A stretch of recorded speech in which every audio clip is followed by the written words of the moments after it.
creating up ahead. So the two Japanese riders leading this Grand Prix, Sasaki and Suzuki. Guevara now gets ahead, so for the first time in quite a few laps. In the same paint, aren't they? No love lost between Garcia and Guevara down to turn 10. A big lunge up the inside bike. They're up, overtaking each other, dive-bombing each other.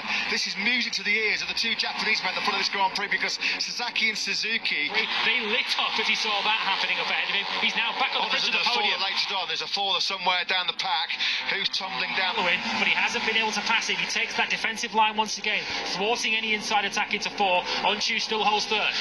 For the Leopard Honda rider, who was buoyant and bullish after Silverstone, wasn't he? He thought his championship charge was firmly back on course. Yeah, looking further back, we also saw another mistake for Guevara into turn 4, which cost him a bit of ground up to Moreira, so he's now going to have... Full ring circuit remaining. We're on the last lap of what's been another thriller in 2022 in Moto3. It's Albandi, Sasaki, Ju and Munoz still right there as well. And Garcia continues to maintain 5th further back. Moreira unable to... Side of Onju, that was aggressive. There was no way through Onju to turn in there. So Munoz is charged towards a sensational potential. For Yumi Sasaki, it's just giving him those bike lengths in the lead. There's a crucial gap now. If anything, Suzuki's main aim on this last lap is to make... He had a double long lap penalty. He threatened this all weekend. Quick in practice, quick in the warm this morning on the front row. Japan versus Japan, Husqvarna versus Honda, but it's a Sasaki stunner in Spielberg. He wins an unbelievable, but it's a second win in 3 Grand Prix after a double long lap penalty for Yumi Sasaki.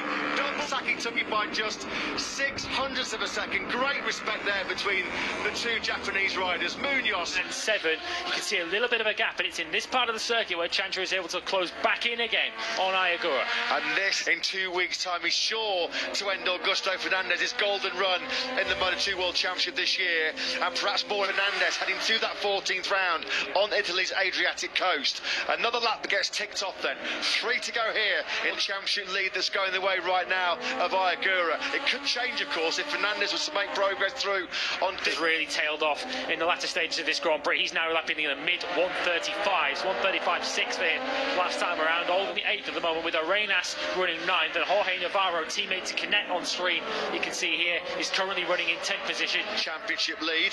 Well, we were trying to get an idea of what is on the pit boards, whether there is any kind of message going out to the Honda team. This is a golden opportunity for Ayagura to be the leader of the World Championship going into Misano in 2 weeks' time. So Dixon now runs 4th. He could still have a 3rd consecutive podium on the cards here. Canet's dropped to 3rd place as you now ride on board. That prospect. Yeah, it looks like their formation flying to the finish now of this Austrian Grand Prix. Just final podium position could still change hands in this final lap. To keep the World Championship lead, Fernandez has somehow got to find a way through on Jake. What's going on here? Here comes Ayagura, then they're attacked through here. I can't believe what I'm seeing here. There was clear team orders for Chandra to say right at the end. Great job by Jake Dixon. He comes over the line then to take a hard-fought 3rd place. I can't believe, though, that... They planned it. Well, they can laugh about it now, but can you imagine if something had happened there as they came down the hill? Chandra